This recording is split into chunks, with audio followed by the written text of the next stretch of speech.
அஸ்ஸலாமு அலைக்கும் பசங்களா. நம்ம இன்றைக்கி வந்து ட்ரக்கு சேஃப்டியை பற்றி பார்க்க போகிறோம். சார் அது என்ன சார் ரோடு சேஃப்டி கேள்விப்பட்டிருக்கோம், அது என்ன சார் ட்ரக் சேஃப்டி? அதாவது பசங்களா, உங்களுக்கு வந்து ரோட் சேஃப்டியை பற்றி நிறையவே ஆல்ரெடி தெரியும். அது எல்லாருக்கும் நார்மலாகவே தெரியும். அதனால நிறைய ஆக்சிடென்ட் வந்து கம்மியாக இருக்குது. ஆனால் இந்த ட்ரக் சேஃப்டியை பற்றி மோஸ்ட்டாக நிறைய பேருக்கு தெரியறதில்ல. அதனால ரொம்ப அதிகமாகவும் ஆக்சிடென்ட் நடக்குது. அதனால தான் இன்றைக்கி ட்ரக்கோட சேஃப்டியை பற்றி பார்க்க போகிறோம். ஒரு ட்ரக்கு இருந்தால் அது பக்கத்தில் நம்ம போகவே கூடாது. அப்படியா சார்? சரி சார், நீங்கள் எது சொல்லிக் கொடுத்தாலும் கொஞ்சம் இன்ட்ரெஸ்ட்டாக தான் சார் இருக்குது. பரவாயில்ல, சொல்லுங்கள் சார். நான் சொன்னால் போர் அடிக்கும், வாங்க. சார் எல்லா தடவை நீங்களே சொல்லுவீங்க சார், இந்த தடவை நான் சொன்னேன் சார். என்னடா சொல்ல போகிற? அதான் சார், நான் சொன்னால் போர் அடிக்கும், வாங்க பார்க்கலாம்.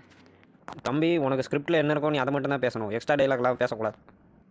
சரி, ஆசைப்பட்டுட்டு சொல்லிக்க. எங்கள் சார் சொன்னால் போர் அடிக்கும், வாங்க போய் பார்க்கலாம்.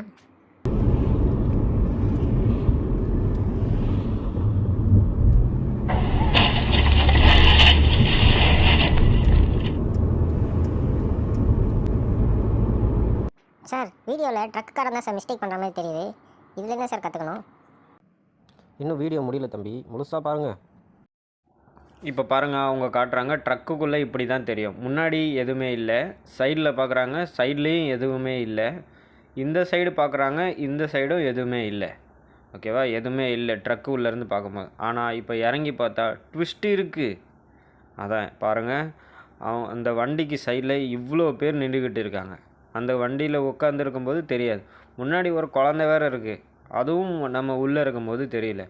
அந்த பக்கம் போய் பார்த்தா அந்த பக்கமும் ஆட்கள் இருக்குது. அதனால் ட்ரக்குக்கு வந்து ஒரு குறிப்பிட்ட டிஸ்டன்ஸுக்கு மேலே தான் தெரியும். அதனால் ட்ரக்கை விட்டு தள்ளியே இருக்கிறது நல்லது. அதனால் டிரைவிங் டைமில் ட்ரக்கை வந்து கொஞ்சம் டிஸ்டன்ஸில் ஃபாலோ பண்ணுறது நல்லது. ட்ரக்கு பக்கத்துலேயே போகக்கூடாது. அவங்களுக்கு 4 பக்கமும் வந்து தெரியவே தெரியாது, நீங்கள் இப்போ வீடியோவில் பார்த்த மாதிரி. ஓகேவா? ரொம்ப நன்றி சார், ரொம்ப நன்றி. இந்த வீடியோ எனக்கு மட்டும் இல்லை, இந்த வீடியோ பார்க்குற எல்லாருக்குமே நல்ல பயனுள்ளதாக இருக்கும். ரொம்ப தேங்க்யூ சார். இன்றைக்கி கிளாஸ் ரொம்ப நல்லா இருந்துச்சு சார். ஓகே பசங்களா, எல்லாருக்கும் தெளிவாக புரிஞ்சிருக்கும்னு நினைக்கிறேன். நம்ம அடுத்த கிளாஸில் சந்திக்கலாம்.